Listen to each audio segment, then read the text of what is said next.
The rain that never left. I used to love rainy days. They were an excuse to stay inside, wrapped in a blanket with a cup of coffee, watching the world blur into shades of gray. But that was before I learned the truth about the rain. It started on a night when the downpour was heavier than usual. The kind of rain that drowns the world in static, making everything outside feel unreal. I was driving home from work, gripping the wheel as my wipers fought against the relentless sheets of water. The roads were nearly deserted. Sensible people had stayed inside. The highway ahead was flooded. I had no choice but to take the long way home, winding through a rural road lined with gnarled trees. My phone had lost signal miles ago, but I wasn't worried. I had taken this route before. I kept driving. Minutes stretched into an hour, then longer. The road seemed unfamiliar, the landmarks I expected swallowed by the rain. My headlights barely cut through the downpour. The clock on my dashboard flickered. Then I saw her, a lone figure standing at the edge of the road, drenched, unmoving. I hit the brakes instinctively. She wasn't waving for help. She wasn't even acknowledging the car. She just stood there, head tilted downward, her dark hair hanging like a curtain over her face. Something about her made my skin crawl. I should have driven past, but my fingers moved on their own, rolling the window down just a crack. "Are you okay?" I called out. The rain swallowed my voice. She moved then, slowly, her head tilted up, revealing a face that didn't seem right. Her skin was pale, almost translucent under my headlights, and her eyes, they were too dark, hollow. A shiver crawled up my spine. I slammed the window shut and stepped on the gas.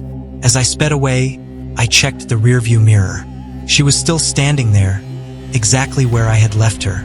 Then, in a blink, she was gone. My pulse pounded. My hands were slick with sweat despite the cold.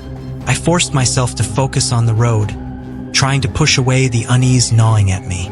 But the rain, it was getting worse. The droplets were heavier now, striking the windshield like tiny fists. My wipers struggled, the glass fogging up as the temperature inside the car seemed to drop. I turned on the heater, but it only made things worse.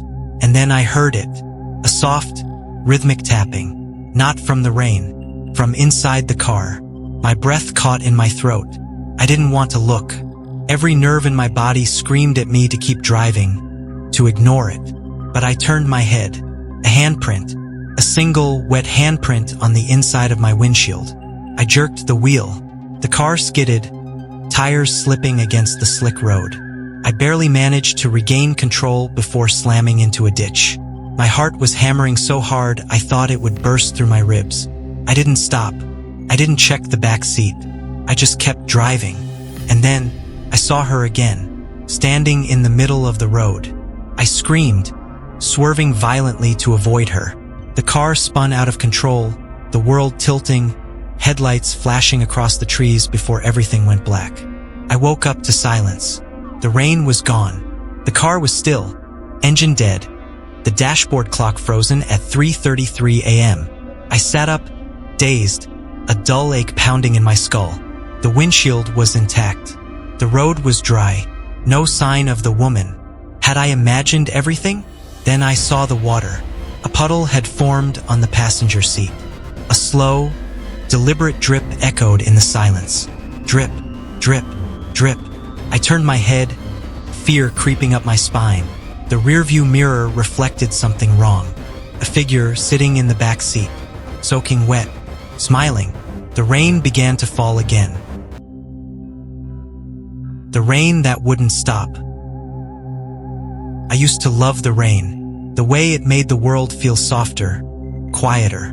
I always thought there was something comforting about it, the way it wrapped around you like a familiar lullaby.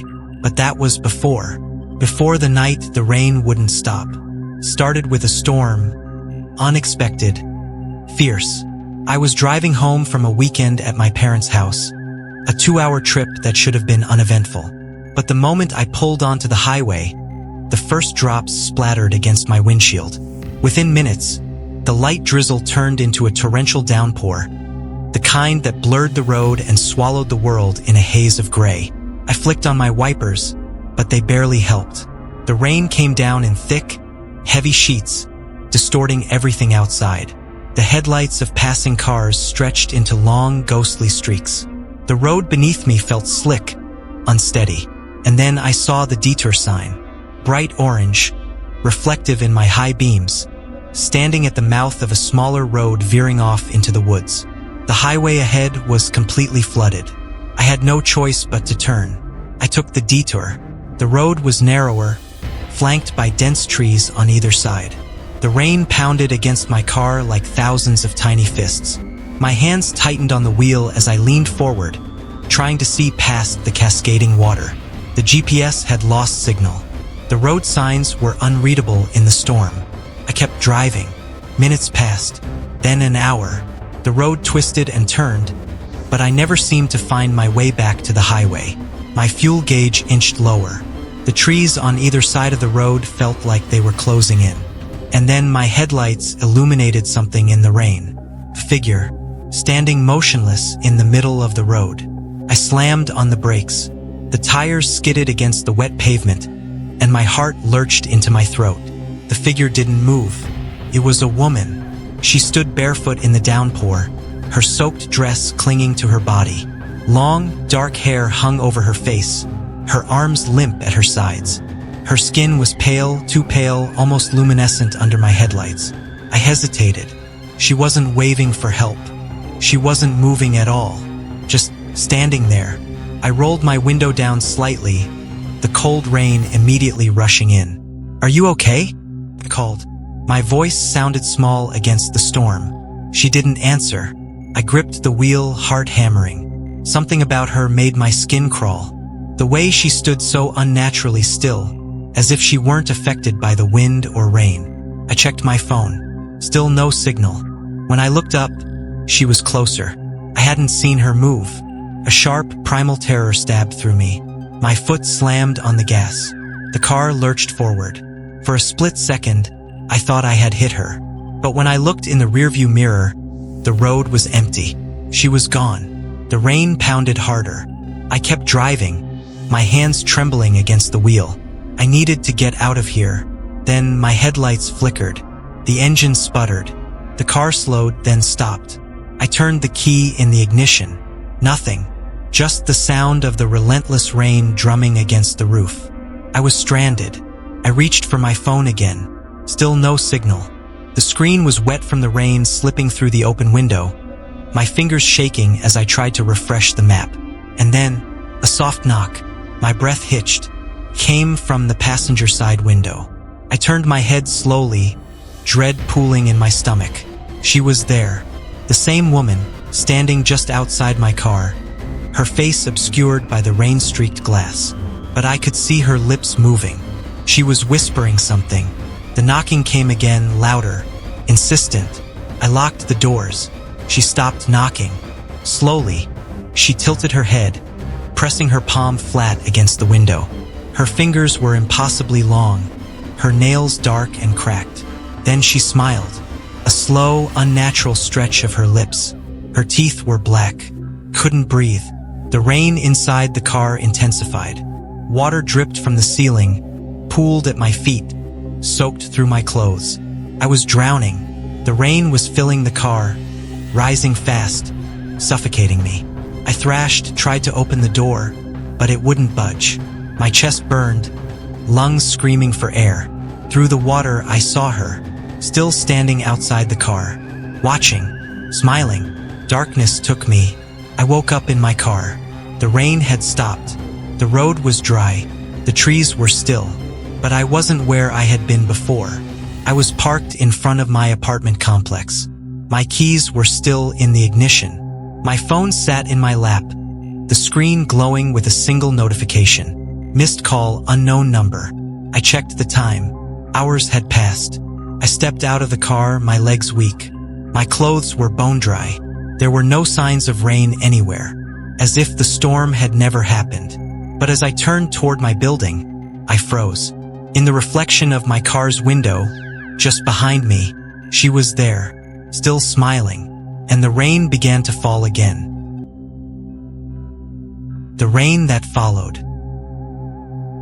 I used to love the rain, the sound of it tapping against the window, the fresh scent of wet earth. It always brought me a strange sense of peace. But that was before. Now I dread every drop.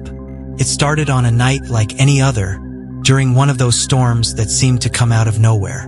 The rain had been falling relentlessly for hours, a constant drumming against my small apartment's windows. I lived alone on the outskirts of town, in a quiet neighborhood that felt even quieter when the rain drowned out all other sounds. I was halfway through a book when I heard the first knock. It was faint, almost drowned out by the storm, but unmistakable. 3 sharp raps against my front door. I hesitated. Who the hell would be out in weather like this? I wasn't expecting anyone. I walked to the door, my bare feet cold against the wooden floor. Peering through the peephole, I saw nothing but darkness and rain. Another knock, louder this time. I felt my stomach tighten. "Who's there?" I called. No answer, just the relentless downpour. A sick feeling crawled up my spine. I flicked on the porch light. The bulb buzzed for a second before illuminating the rain-soaked steps. And that's when I saw them. A figure stood just beyond the reach of the porch light, their body barely visible through the sheets of rain. They were completely still, head tilted slightly, as if watching me. A gust of wind howled through the street, sending shivers down my arms. The figure didn't move. I swallowed hard. "Do you need help?" No response. Then they took a step forward. The motion sent my heart into my throat. Something about the way they moved felt off. Too smooth, too deliberate. Their face remained hidden beneath the shadow of a dripping hood. Primal instinct screamed at me to lock the door. Instead, I took a step back. Another knock, this time from the back door. My breath caught. No one should be back there. My apartment was on the second floor, with only a small balcony behind it. There was no way anyone could be knocking on that door. I turned sharply, my pulse thundering in my ears. The back door had a curtain drawn across the glass panel. I saw movement, a shifting shadow behind the fabric. The knock came again, louder, more insistent. I bolted to the front door, my fingers fumbling for the lock. As soon as I turned the deadbolt, something slammed against the back door. Hard. The impact rattled the glass, making the entire frame shudder. I spun around just in time to see the curtain slide slightly, as if something was pressing against it from the outside. I grabbed my phone, my fingers shaking as I tried to call someone. Anyone. No signal. The lights flickered. The air inside my apartment grew heavy, damp, as if the rain was seeping through the very walls. The storm outside seemed to grow louder, the wind howling through the cracks in the door frames. Then the whispering began. At first, I thought it was the wind, but the longer I listened, the more I realized it was something else. Voices. Soft, insidious murmurs that slithered through the air, coming from everywhere.